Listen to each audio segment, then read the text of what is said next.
Ja järgmise esinejana mul on väga hea meel kutsuda siia filosoof Margus Ott.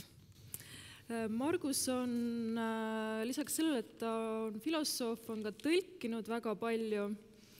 Ta on õppinud Eesti Humanitaarinstituudis, Bologna ülikoolis ja Hiinas Nanjingi ülikoolis. Ja Marguse põhilised uurimisteemad, valdkonnad, millest ta kirjutab, on keerukuse teke, evolutsioon, Hiina filosoofia ja 4. aeg. Ehk et siis Margust ma palusingi rääkima siia kaasaegsusest just niisuguses ajalisuse mõttes, kõige üldisemas mõttes, mida see võiks tähendada olla kaasaegne, kuidas käib see kaasaegse teose loomine. Margus. Aitäh. Mul ei ole midagi pikka ega olulist öelda. Ma ei oska isegi mõelda. Nii et välgukiiruselt olen ma siit kohe läinud. Üks ainus asi, mis mul oli teatav visioonidest, sealhulgas näiteks nendest arhitektuursetest. Nimelt selline põhimõtteline küsimus, eks ole, et kuidas me oleme kaasaegsed, kuidas me saame olla kaasaegne. Selles mõttes, et kui me lihtsalt, kui me reageerime kaasaegsele, käesolevale, sellele, mis on juba valmis, siis põhimõtteliselt me oleme juba ajast maas. Nii et selleks, et olla päriselt kaasaegne, pean ma juba mingil moel ette aimama tulevikku, aga sellega on jälle see probleem, et kui ma selle juures tõukun või ütleme väga lihtsal moel tõukun käesolevast, valmisolevast antust, siis see ei ole mitte tulevik, vaid olevikuline pilt. Et ma sellisel juhul ikkagi ei ole kontaktis tulevikuga. Nii et selleks, et olla päriselt kaasaegne, tundub, tuleb olla mingil moel koos aja endaga. Ühesõnaga mitte sellega, mis on ajast juba kätte jõudnud, kuju võtnud, valmis saanud, vaid selle kujunemise ja valmimise protsessi enesega, ehk sellega, mis on veel kujutu või eoline, embrüonaalne. Ja see tähendab muuhulgas ka seda, et me saame aktiivseks küsimuste seadmisel, kui me reageerime käesolevale, valmis olevale, siis see probleemistik on meile justkui juba ette antud. Selline koolipoisilik olukord, et peame lihtsalt leidma lahenduse mingisugusele küsimusele või probleemile, mis on juba enne meid sõnastatud. See lahendus on juba olemas, õpetaja teab seda, me peame lihtsalt ka selle ära tegema. Aga nüüd küsimus on selles, et kuidas jõuda ise probleemide sõnastamiseni. Nii et see visioon, ütleme siis, arhitektuursetest visioonidest, mis on küll väga üldsõnaline muidugi praegu siin minu esituses, on see, et mulle tundub, et see, mida just nimelt need arhitektid on üritanud teha, on mingil moel üles sulatada käesolevaid inimeste vahelisi suhteid, liikumissuundi nii-öelda on üritanud liikuda tagasi selle ühiselu sulaoleku juurde. Et sellest siis, selle pinnalt siis tuua kätte mingisuguseid lahendusi, mis kuidagi siis muudaksid mõnusamaks neid ühiskondlikke suhteid, võimendaksid neid vahekordi, kuidagi mitmekesistaksid seda inimkooslust ja neid dünaamikaid, liikumistrajektoore.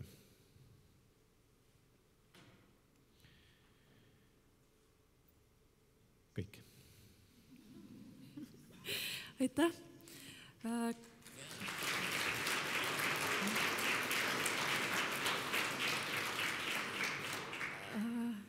Väga vahva, et kas keegi tahab nende embrüote kohta midagi täpsemalt teada saada? Vabandust, jälle küsin. Te rääkisite, et kaasaegne tähendabki seda tänapäevane ja vanasõna või kaasaegne, mis praegu siin sünnib. Ütleme, kas te eitate ka avangard'i? Avangard, mis peaks olema meist eespool, aga mida tegelikult ei ole, sest niipea kui me ütleme, et ta on avangard, ta on meist juba taga, ta on peaaegu, et arjerkard on meist maha jäänud. Et te tunnistate ajaloo vajalikkust selleks, et jõuda kaasaega. Me peame teadma, mis enne sündis, et üldse kaasaega jõuda ja tunnistate igasuguse UFO-futu, mida me ka arhitektuuris teame olemas, ka linnaplaneerimises, selle täiesti paika pidamatust. Paika pidavust või paika pidamatust? Paika pidamatust.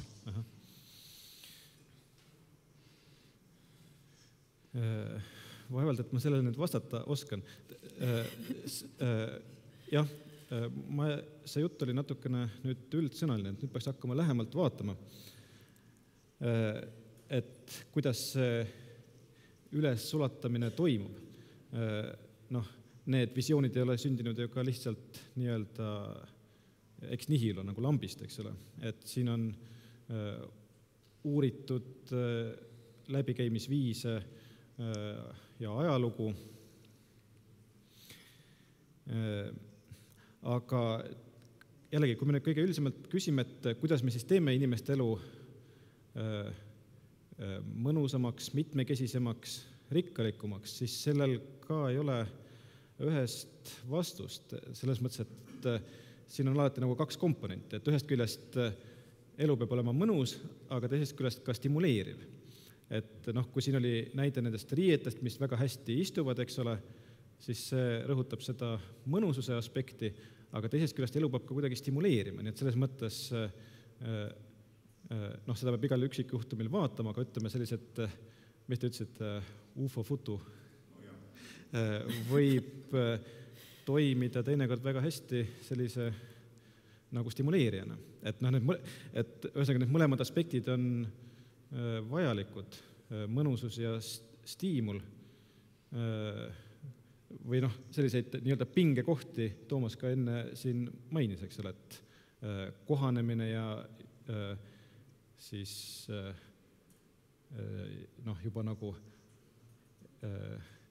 juba nagu loomuldasa mõnus toimimine keskkonnas.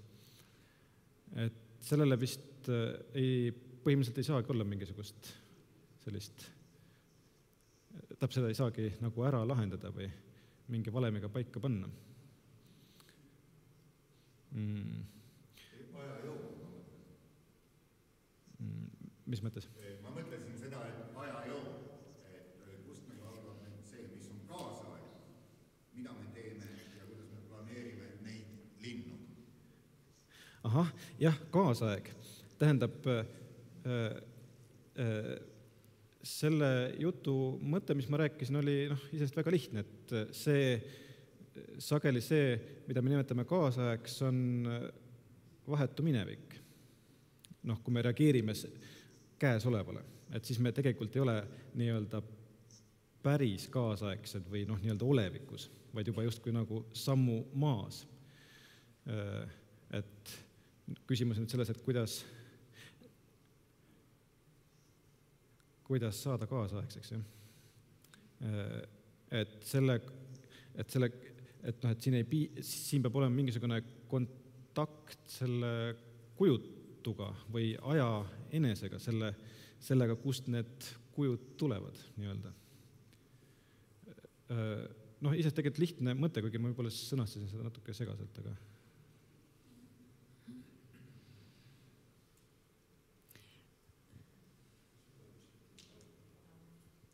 tervist. Aga üldse küsimus teile, et miks me selle kaasajaga inimese puhul niimoodi jahmerdama peaksime? Te heitsite minu arvates ette sellele, et arhitektid ei ennusta ette, vaid lohisevad kaasajas olles nagu sündmustel sabas. Et see tekitab must küsimus, mida erilist on inimene, et näiteks täiesti teaduslik on uurida mingisugust rebaste paaritumist ja see kõik on okei, ja see võib olla minevikus ja see ei sega kedagi, et miks inimese puhul peaks üldse kuhugi ette vaatama. Et täiesti normaalne on uurida seda, et kuidas me kõnnime, liigume edasi-tagasi ja siis me proovime sellele kohaneda, minu arvates. Siin on nüüd kaks asja. Esiteks see, ma ei tahtnud öelda, et arhitektid lohisevad sabas või et nad tingimata lohisevad sabas. Pigem ma just mõtlesin, et arhitekt on just see, või hea arhitekt on see, kes suudab nii-öelda just nimelt olla kaasaegne ja sulatada need ruumilised, ajalised suhted üles ja siis nii-öelda luua nagu kuidagi mõnusamat ja stimuleerivat või stimuleerivamat keskkonda. Aga mis puudutab seda, et miks inimene peab jahmerdama, siis see on nüüd täiesti omaette teema. Tähendab,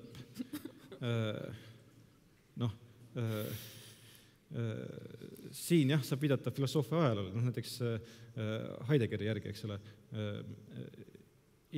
või mis Heideggeri, tähendab,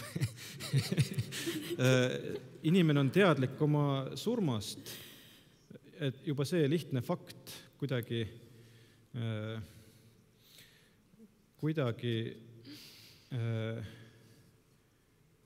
teeb meid ebakindlaks.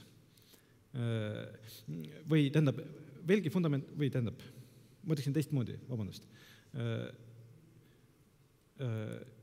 Inimene ei olegi ju bioloogiline liik, vaid inimene oma tervikmääratluses hõlmabki enda sees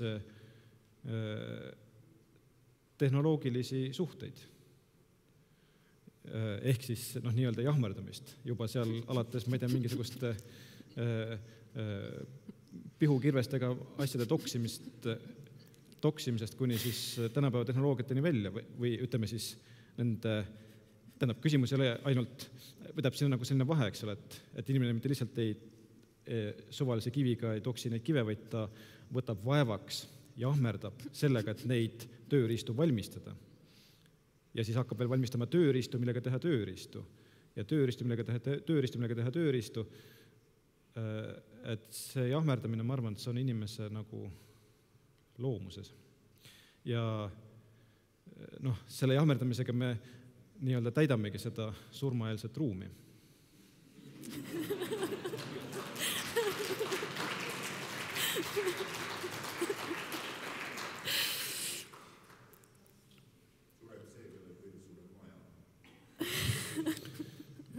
Jah, kellel on surres kõige rohkem asju. See oli väga hea reklaam. Või selline reklaami nagu hea peremehelik kasutus. Kas keegi tahab veel küsida, mõtteid avaldada? Ma küsiks siis nagu selle küsimuse, mida ma nagu tean, et sa loodad, et ma ei küsi ja see on nagu, isegi võib-olla nagu loll küsimus. Aga kas sa oskad nagu natuke kirjeldada, et kuidas see ajaga kaasas käimine siis nagu natuke täpsemalt tehnilises mõttes käib, et see niuke sulatamine, see...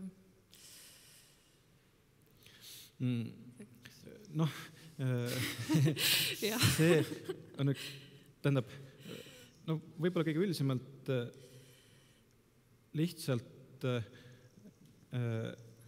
võiks siin tähelepanu juhtida mitmesugustele nii-öelda mittetegemistele. Selles mõttes, et see, kuidas me teeme ja jahmerdame, see on niigi selge, eks ole. Ja võiks ka nüüd niimoodi mõelda, et need tegemised ja jahmerdamised tõukuvad käesolevatelt vajadustelt, eeskujudelt ja nii edasi, eks ole. Aga nüüd võib-olla vähem pööratakse tähelepanu või kuidagi väärtustatakse või räägitakse mittetegemistest, kustutamistest. Ühesõnaga, et selleks, et teha head arhitektuuri, tuleb arhitektuur kõigepealt ära unustada.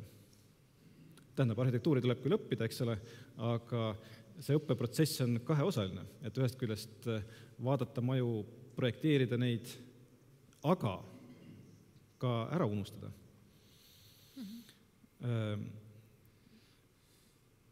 Tähendab, ma mõtlen, et see nii-öelda tühistamine, tühja koha loomine, seda võib see võib omandada väga erinevaid kujusid, võib kehastada väga erinevates nii-öelda praktikates või menetlustes, aga kõige üldisemalt mulle tundub see oluline seda rõhutada, sest seda vähe võib-olla minu meelest rõhutatakse ja ometi, kuhu me saame maja ehitada, seal, kus on tühi koht, eks ole. Tõsi. See nüüd natukene muidugi kujundi korras öeldud, aga... Et sellega sa kuidagi tahad öelda, et võib-olla niisugune ajaloo ballast üle ääre valikuid. Jah, et ajalooga on nagu selline ambivalentne lugu, et ühest küljest, eks ole, minevik on vaja tunda, kõige põhimõttelisemalt tähendab, eks ole, et ajalist kestust ei saa olla, kui meil ei oleks minevik mingil moel alles, sest siis uus ei eristuks uuena. Aga teisest küljest ei saa uuendus toimuda ka siis, kui me jääme mingisuguste mineviku üksikasjade külge kinni. Et jah, saabki täpsustada, et see mineviku või käesoleva ära unustamine ei tähendagi niivõrd destruktsiooni, kuivõrd nagu üles sulatamist. Ehk kõik need üksikelemendid pannakse üksteist läbistama minevikus näiteks, jah, või käesolevas.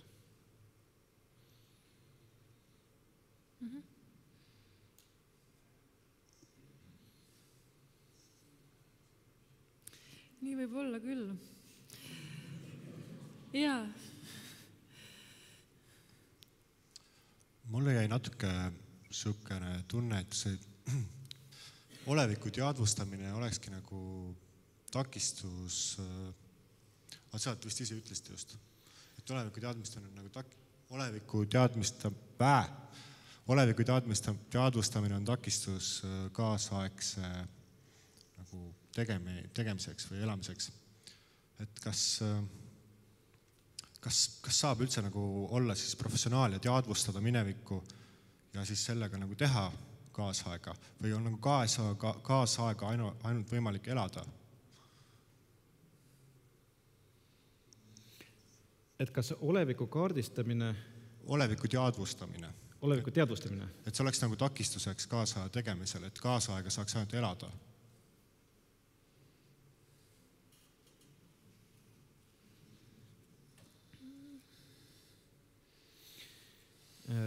Ma arvan, et see võib olla nii ja naa. Kas see teadvus või teadvustamine pärsib või vabastab? Ta võib ju teha mõlemat. Aga teil on vist mingi nagu spetsiifilisem või täpsem küsimus, et ma ei kuulnud ka päris hästi võib-olla.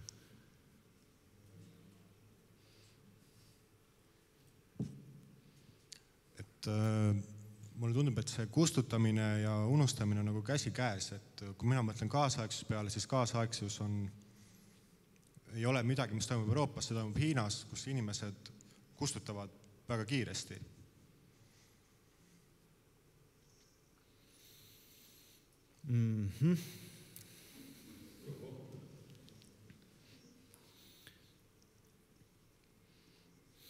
Jah, sellisel juhul see liiga kiire kustutamine on võib-olla just nimelt sellises nagu destruktsiooni mõttes. Ja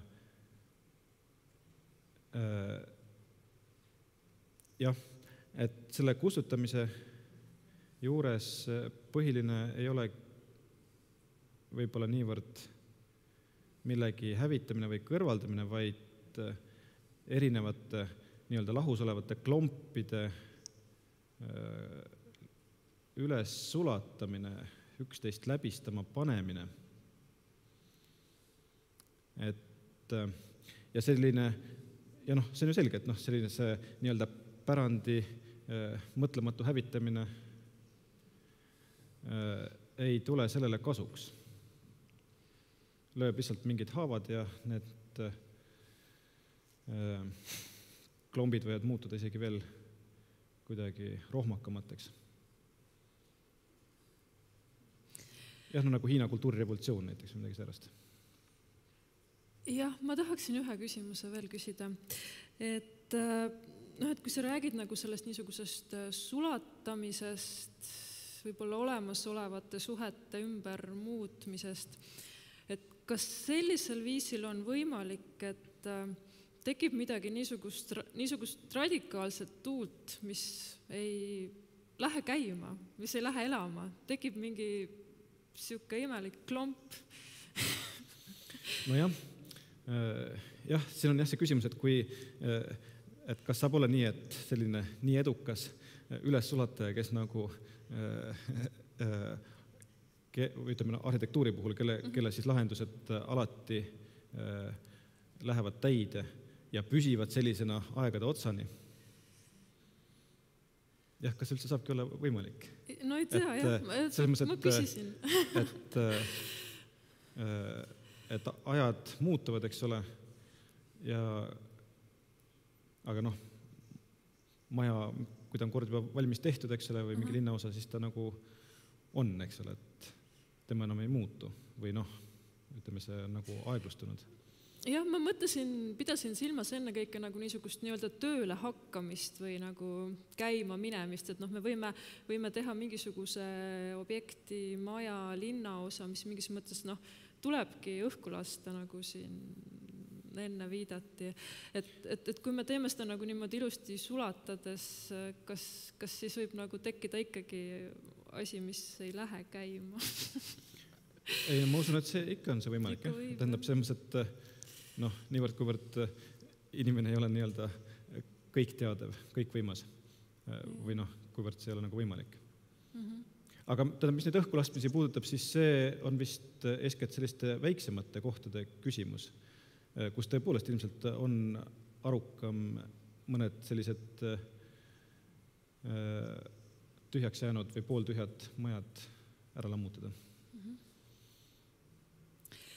On veel küsimusi? Ei. Et siis aitäh, Margus, ja ma kutsuksin kolmanda esineja ka.